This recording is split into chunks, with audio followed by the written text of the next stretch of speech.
Newsbreak, brought to you by National Mutual. Good evening, I'm Peter Hitchener. With tomorrow's extortion deadline rapidly approaching, Arnott's has warned it could cost 1,000 jobs, and the company has denied reports the poisoning scare has spread to Victoria.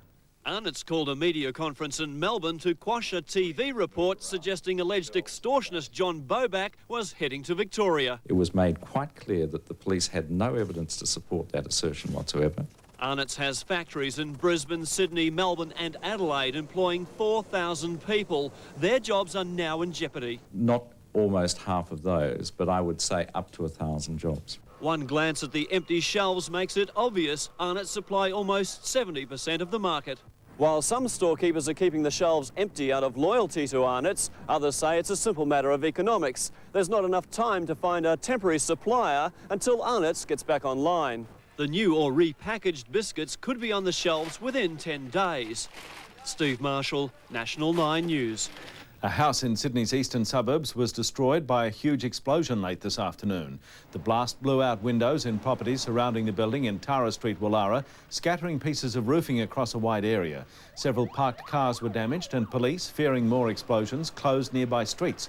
One man was injured and taken to hospital to be treated for burns. And firefighters have battled a blaze in bush and grassland near Romsey, 80 kilometres north of Melbourne this afternoon. 45 trucks and 4 aerial water bombers fought the flames as they raced through 300 hectares of dry bush and grassland. Roads were closed and nearby farmhouses evacuated. However, fire authorities say none of the homes was damaged.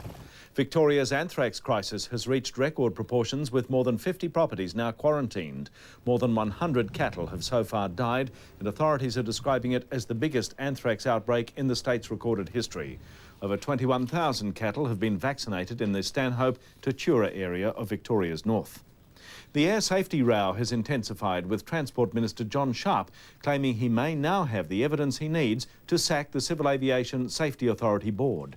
The minister says a report into last year's Falcon Airlines crash near Cairns shows a conflict of interest and underlines his case for the board's removal. The Wheelahan report confirms my grave fears, and that is that the Civil Aviation Safety Authority did have a major problem with conflict of interest. And Peter Lonard of New South Wales has won the Australian Masters at Huntingdale. Lonard beat fellow New South Welshman Peter O'Malley at the second hole of the playoff, forced when both players finished the tournament at 16 under, ahead of Wayne Grady, Shane Tate and Lucas Parsons. A brief look at the national weather. A few showers for Sydney and Brisbane, showers and storms for Darwin, but it should be fine in the other capitals. And that's the news for now. Good night. This has been a National 9 News presentation.